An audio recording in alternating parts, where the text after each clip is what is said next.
Pour cette rentrée, nous verrons comment avoir une patience active.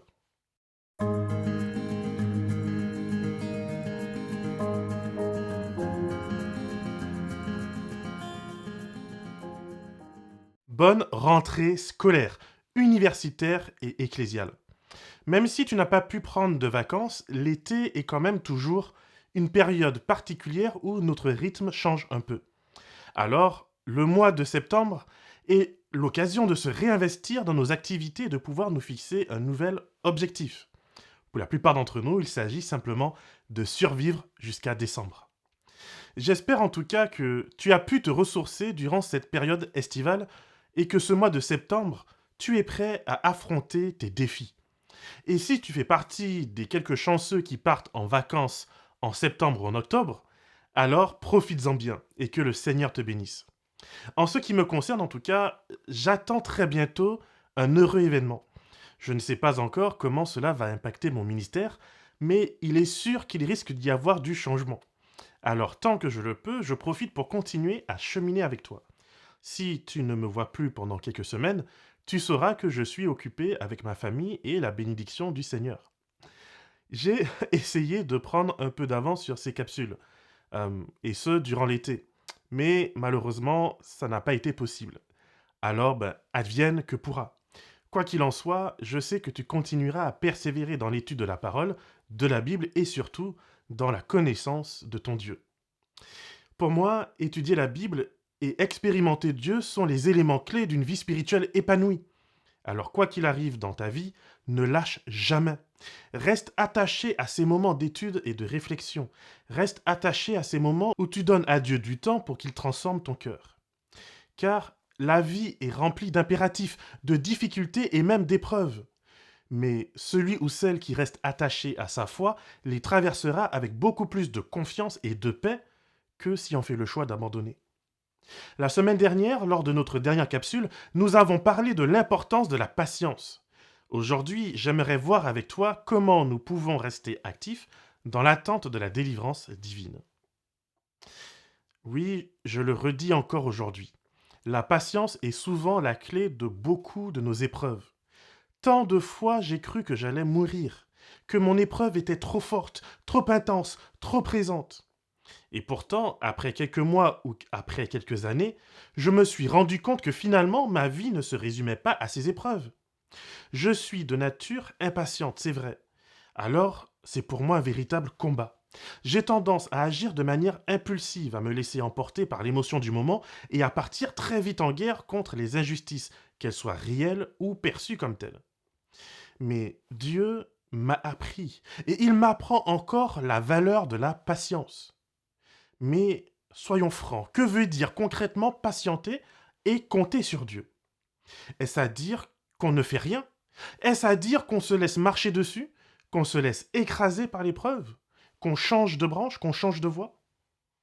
Eh bien, c'est là où le psaume 37 vient compléter et étoffer notre dernière conversation. Nous l'avions dit, David a patienté et il a fait confiance à Dieu pour sa royauté. Mais il n'a pas laissé Saül le tuer pour autant. Lorsque Dieu me donne une mission, je dois être conscient, comme David, de deux éléments clés. Premier élément, je ne peux pas utiliser la violence et la magouille pour parvenir à mes fins. Autrement, je trahis la confiance divine. Mais deuxième élément, je ne peux pas non plus laisser l'ennemi me détruire. Autrement, je passe à côté de mes bénédictions et je passe à côté de ma mission. C'est la raison pour laquelle, lorsque les espions hébreux se retrouvent à Jéricho, cette ville qui fait barrage au peuple israélite, alors ils vont se cacher. Lorsque les Juifs cherchent à tuer Paul, ils fuient. Parfois, voire même souvent, la sagesse nous enseigne qu'il est préférable de fuir et de se cacher plutôt que de vouloir jouer au héros. Alors bon, je sais que c'est pas très glamour.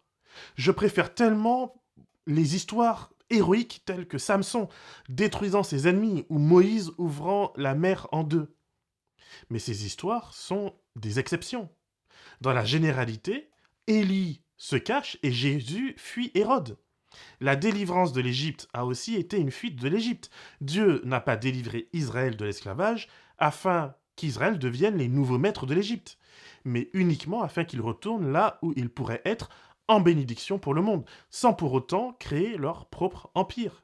Mais une fois qu'ils sont arrivés en Israël, Dieu leur a demandé de tenir ferme parce que c'était là qu'il voulait qu'ils soient.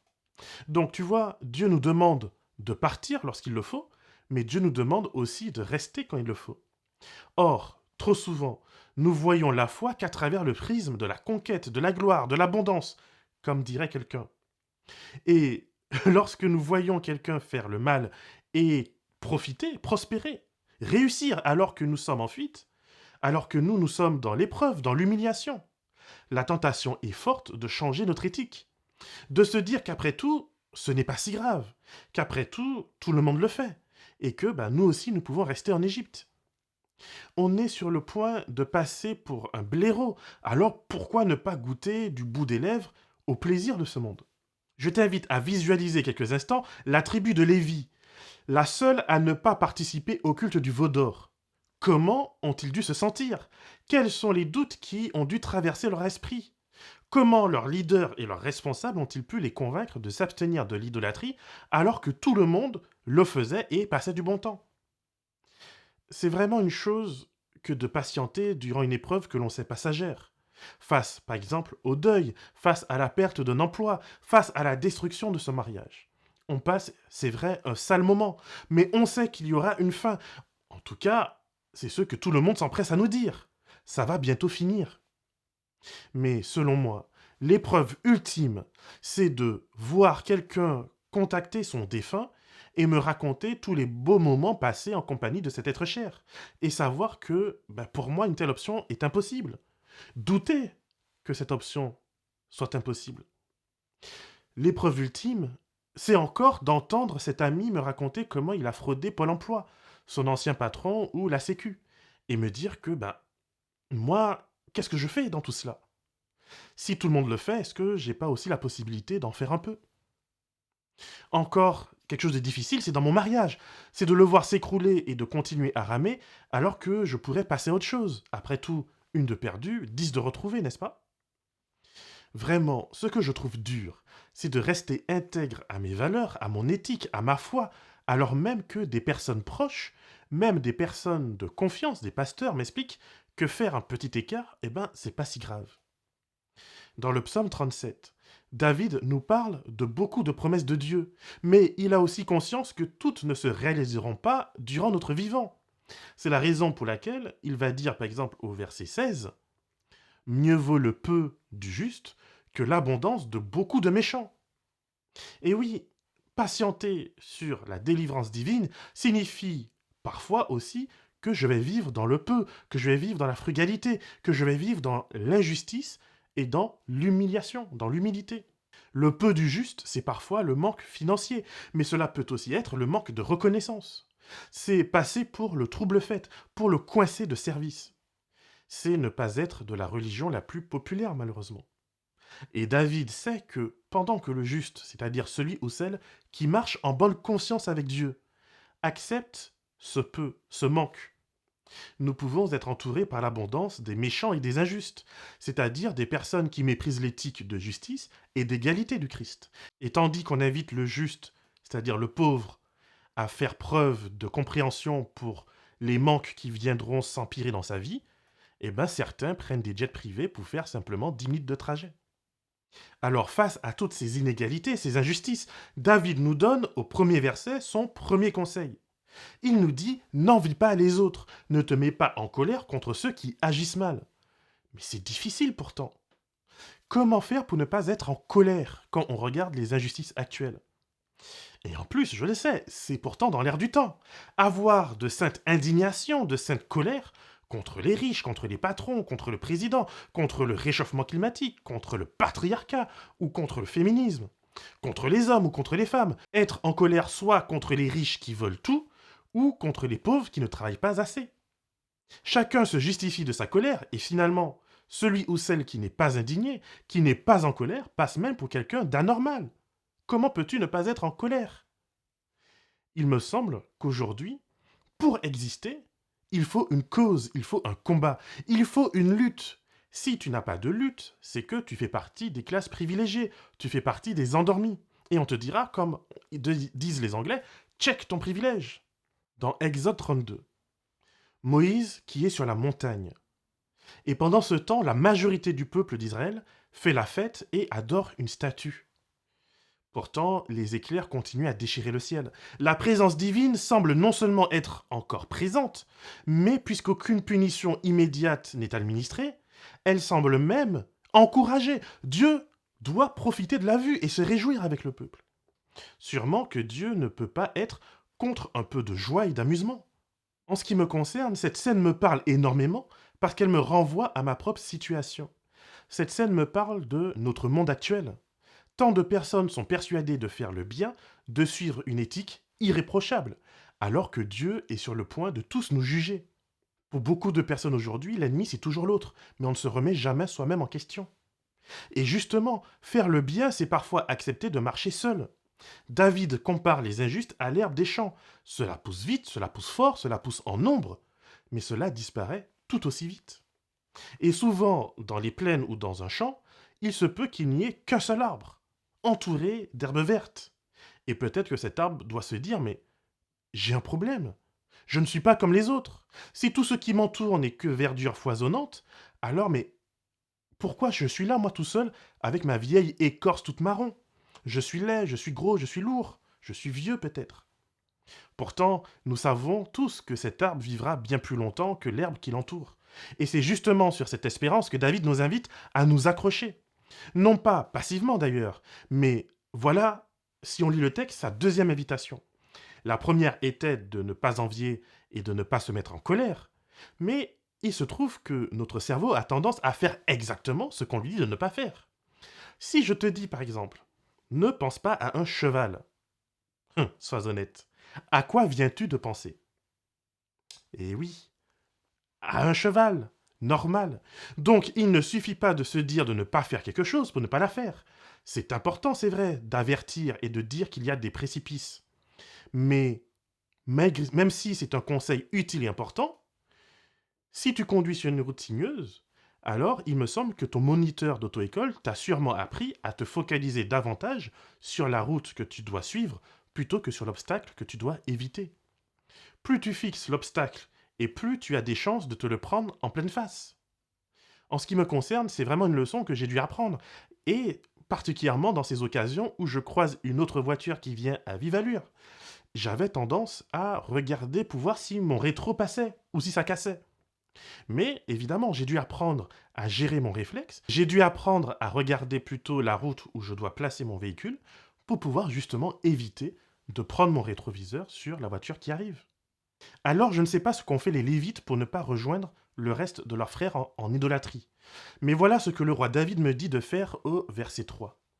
Confie-toi en l'Éternel et pratique le bien. Aie le pays pour demeure et la fidélité pour pâture. Ne pas envier et ne pas se mettre en colère, c'est le précipice à éviter, c'est ce qu'il ne faut pas faire. C'est quand même important de savoir qu'il y a un danger sur la route. C'est illusoire de dire ah non mais moi, je ne veux pas savoir qu'il y a un danger. Crois-tu que le précipice va s'en aller simplement par la magie de tes pensées positives? Bien sûr que non. Le précipice, tu dois savoir qu'il existe. Mais maintenant que tu sais qu'il est là, il ne doit pas devenir le centre de ta vie. Confie-toi, autrement dit, ça veut dire fais confiance à Dieu. Et une fois que tu fais confiance à Dieu, pratique le bien. La meilleure thérapie pour ne pas se laisser écraser par nos épreuves et par l'attente dans nos épreuves, c'est de faire le bien autour de soi. Ne deviens pas le centre de ta vie, sinon tu vas entrer en collision avec toi-même, avec ton ego. Mais fais en toutes circonstances du bien. Ta boussole et ta destination dépendent de là où tu places ton cœur, là où tu places le bien.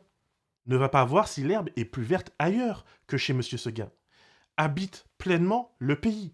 Cela signifie reste confiant dans les promesses de Dieu pour toi là où tu te trouves. Ne va pas chercher d'autres méthodes, d'autres religions, d'autres éthiques de foi. Mais reste confiant dans le Seigneur. Souviens-toi de sa fidélité envers toi. Médite son caractère et tes expériences de foi passées. La fidélité, c'est savoir garder le lien avec quelqu'un même quand la relation devient difficile, devient dure. Ne rumine pas les jalousies et ne rumine pas ta colère, mais rumine plutôt le bien. Rappelle-toi la fidélité de Dieu envers toi.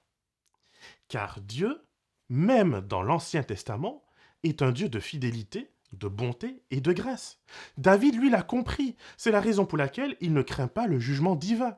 Regarde plutôt ce qu'il dit au verset 33. En parlant du juste, David va dire: «L'Éternel ne le laisse pas entre les mains du méchant, et il ne le condamne pas quand il est en jugement.» Dieu, mon ami, ne condamne pas le juste. Le juste n'a rien à craindre du jugement de Dieu. Voilà l'évangile. N'est-il pas merveilleux? Jean, dans le Nouveau Testament, confirmera ces propos de David en disant ceci dans Jean 3, à partir du verset 18. Celui qui croit en lui n'est point jugé, mais celui qui ne croit pas est déjà jugé, parce qu'il n'a pas cru au nom du Fils unique de Dieu. Et ce jugement, c'est que, la lumière étant venue dans le monde, les hommes ont préféré les ténèbres à la lumière, parce que leurs œuvres étaient mauvaises. Car quiconque fait le mal est la lumière, et ne vient point à la lumière, de peur que ses œuvres ne soient dévoilées. Mais celui qui agit selon la vérité vient à la lumière, afin que ses œuvres soient manifestées, parce qu'elles sont faites en Dieu. Est-ce que tu comprends maintenant la beauté de la Bible? Sans la venue de Jésus, cette annonce prophétique du roi David n'aurait eu aucun impact. Ce serait resté une parole creuse. Pourtant, grâce au ministère de Jésus, nous savons en effet que les justes n'ont rien à craindre du jugement de Dieu. Et je te rappelle qu'il s'agit quand même ici du roi David, un adultère, un meurtrier, un sanguinaire et un violent. Mais le juste n'est pas sans reproche. Au contraire, le juste est seulement une personne qui se laisse approcher par Dieu, qui reconnaît ses fautes et qui ouvre son cœur à la présence de Dieu. Et c'est cette présence qui va le transformer. C'est en cela que, justement, c'est une grâce. La présence divine ne peut pas s'acheter, mais cela ne signifie pas qu'elle nous dispense d'être responsables. Nous agissons non pour gagner les faveurs de Dieu, non pour se créer un veau d'or qui ne peut ni nous entendre, ni nous sauver, ni nous rendre heureux. Non, nous agissons et nous faisons le bien car c'est notre manière de prendre nos responsabilités, d'assumer notre sens moral. Faire le bien, c'est notre manière de patienter, d'attendre la délivrance divine et de fermer définitivement la porte au mal. Quand je suis occupé à faire le bien autour de moi, je n'ai plus la place pour la médisance, pour la méchanceté, pour l'envie et pour la jalousie. Quand je suis occupé à faire le mieux que je peux pour mon prochain, je n'ai plus la force de lui tendre des pièges et d'agir comme un méchant envers lui. Alors oui, faire le bien ne délivre pas de tout, c'est vrai. Mais c'est la façon pour un juste d'attendre avec sagesse la délivrance promise par le Christ, son retour. Alors cette semaine, tu as un choix. Tu peux soit envier la réussite des personnes égoïstes et méchantes, tu peux envier leur succès rapide, leur signe extérieur de richesse et leur popularité. Ou tu peux te tourner vers Dieu, en sachant que ton succès sera peut-être plus lent, que ta richesse sera principalement, probablement intérieure, et que tu ne seras sans doute jamais en une des magazines People. Mais voici ce qu'il y a à gagner. Le salut des justes vient de l'Éternel. Il est leur protecteur au temps de la détresse. L'Éternel les secourt et les délivre. Il les délivre des méchants et les sauve, parce qu'ils cherchent en lui leur refuge. Psaume 37, versets 39 et 40. Que le Seigneur te garde et te bénisse, et qu'il fasse de toi une source de bénédiction pour l'éternité.